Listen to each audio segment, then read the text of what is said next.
সমস্ত মিডিয়া বন্ধুদের স্বাগত জানাচ্ছি, শুভেচ্ছা জানাচ্ছি। আজ 12ই মে 2022 আমাদের পার্টি আইপিএফটি একদিনের অন্তর্বর্তী রাজ্য সম্মেলন এইমাত্র আগরতলা নজরুল কলাক্ষেত্রের অডিটোরিয়ামে শেষ হয়েছে।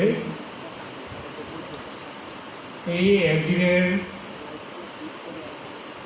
সম্মেলন এটা অন্তর্বর্তীকালীন সম্মেলন। এই জন্য যে গত এপ্রিল মাসের 2 এবং 3 তারিখে এই আগরতলাতেই দশরথ দেব মেমোরিয়াল অডিটোরিয়ামে আমাদের পার্টি আইপিএফটির 5ম রাজ্য সম্মেলন অনুষ্ঠিত হয়েছিল। কিন্তু 1 মাস যেতে না যেতেই আজকে আমরা এই 12ই মে অন্তর্বর্তী রাজ্য সম্মেলন করতে বাধ্য হয়েছি। কেননা 5ম রাজ্য সম্মেলনে কতগুলো পার্টির অতি প্রয়োজনীয় সিদ্ধান্তগুলো আমরা নিতে পারিনি। সেই জন্যই বিশেষ করে পার্টির কেন্দ্রীয় কমিটি গঠন, কেন্দ্রীয় কার্যকরী কমিটি গঠন এবং কেন্দ্রীয় উপদেষ্টা কমিটি গঠন এগুলো সম্পূর্ণ হয়নি। এইগুলোকে পূর্ণাঙ্গরূপে গঠন না হলে পর আমাদের পার্টির যে গঠনতন্ত্র বা সংবিধান এতে করে অপূর্ণ থেকে যায়। সেই জন্যই আজকে 12ই মে একদিনের অন্তর্বর্তীকালীন যে সম্মেলনের মাধ্যমে আমরা সেই কাজগুলো পূর্ণাঙ্গভাবে শেষ করেছি। আজকে আমাদের পার্টির কেন্দ্রীয় কার্যকরী কমিটি আমরা গঠন করেছি, কেন্দ্রীয় উপদেষ্টা কমিটি সেটাও আমরা পূর্ণাঙ্গভাবে গঠন করেছি। আজকের এই সম্মেলনে আমাদের সারা রাজ্যে মোট 33টা সাংগঠনিক ডিভিশনাল কমিটি আছে। এই 33টা সাংগঠনিক ডিভিশনাল কমিটির মধ্যে আজকে 27টি ডিভিশনাল কমিটি তারা আজকে এখানে অংশগ্রহণ করেছে। বাকি কটা কমিটি তারা বিভিন্ন কারণে তারা আসতে পারেননি, কিন্তু তারাও ইলেকট্রনে দাঁড়িয়েছেন। তারা সম্মেলনের এই সিদ্ধান্তগুলিকে সহমত পোষণ করছে। তাছাড়া আমাদের পার্টির শাখা সংগঠন, মহিলা সংগঠন আইডব্লিউএফটি, যুব সংগঠন ইউর আইপিএফটি, ছাত্র সংগঠন আতিশা, তারপরে মোটর ওয়ার্কার্স ইউনিয়ন,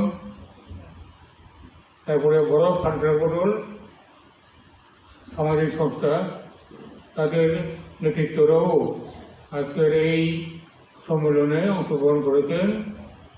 মোট ডেলিগেট হয়েছে 410 জন। আসলে অন্যান্য অবজারভার যারা আছে তারা নিয়ে প্রায় 600-র কাছাকাছি আজকে এই সম্মেলনে অংশগ্রহণ করছে। এই সম্মেলনের মাধ্যমে আমরা সিদ্ধান্ত নিলাম যে আইপিএফটি গত 2009 সালে প্রথম গঠন হয়েছিল। গত 14 বছরে আইপিএফটি লাগাতারভাবে ত্রিপুরাতে এবং দিল্লিতে ধারাবাহিক আন্দোলনের মাধ্যমে আমরা ত্রিপুরাতে ষষ্ঠ তফসিল এলাকাকে নিয়ে পূর্ণাঙ্গ রাজ্য ত্রিপুরা 1.5 বছরের জন্য আমাদের দাবি। এটা আমাদের রাষ্ট্রপতির দাবি। এই দাবিতে আমরা আন্দোলন চালিয়ে যাচ্ছি। এইভাবে গত 2018 সালে আমরা জাতীয় পার্টি বিজেপির সাথে আলাপ আলোচনার মাধ্যমে আমরা আঞ্চলিক দল আইপিএফটি বিজেপির সাথে রাজনৈতিক জোট করেছি। এই রাজনৈতিক জোটের মাধ্যমে 2018 সালের বিধানসভা নির্বাচনে আমরা জোটবদ্ধ লড়াই করে ক্ষমতাতেও আমরা আসতে সমর্থ হয়েছি। জোট শরিক হিসেবে আইপিএফটি এই বর্তমান জোট সরকারের অংশীদার। কাজেই আইপিএফটি এবং বিজেপি রাজনৈতিক জোট এটা ধারাবাহিকভাবে চলছে এবং আগামী দিনেও এই ধারাবাহিকতা অক্ষুণ্ণ থাকবে। একইভাবে রাজ্য সরকারের অংশীদার হিসেবে বিজেপি আইপিএফটি মন্ত্রিসভা পূর্ণাঙ্গভাবে সুদৃঢ়ভাবে সুসংহতভাবে কাজ চালিয়ে যাবে। এখানে একটা ইস্যু খুবই গুরুত্বপূর্ণ।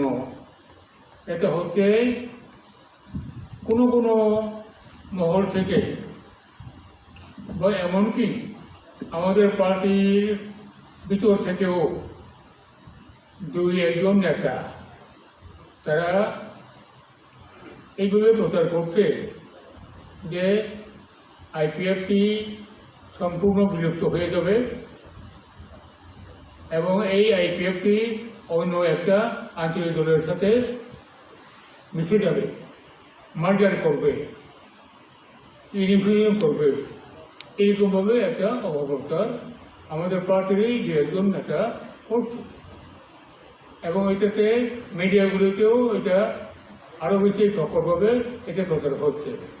আমরা পরিষ্কারভাবে যথহীনভাবে আজকে এই সম্মেলনের মধ্য দিয়ে এটাই আমরা সিদ্ধান্ত নিয়েছি যে আইপিএফটি কোনোভাবেই বর্তমান তার সত্তা বিলীন করে অন্য কোনো পার্টিতে মিশে যাবে না এবং তার যে আইপিএফটির তার যে নিজস্ব যে রিকগনাইজ পার্টি, এই রিকগনাইজ পার্টি চলতেই থাকবে। রেজিস্টারটা বলতে এই রিকগনাইজও এটা চলতেই থাকবে। কাজেই এই যে আইপিএফটি অন্যান্য দলে মিশে যাবে আঞ্চলিক দলে, এটা সম্পূর্ণরূপে অসত্য, বিভ্রান্তিমূলক এবং আমাদের পার্টির মধ্যে 2-1 যারা এই ব্যাপারে লিপ্ত আছে এই ষড়যন্ত্রে তাদেরকে আমরা চিহ্নিত করেছি এবং তাদেরকে আমরা দলের সংবিধান অনুসারে শাস্তিমূলক ব্যবস্থা গ্রহণ করতে বাধ্য হচ্ছি। এটাই মোটামুটি আজকে আমাদের সিদ্ধান্ত। বিজেপি আইপিএফটি সরকার করেছেন, সরকার চলবে এবং বিজেপি আইপিএফটি জোট এতেও চলতে থাকবে এবং আমাদের পারস্পরিক সহযোগিতা এটা অটুট আছে, আগামী দিনেও বজায় থাকবে। এটাই আমাদের বক্তব্য।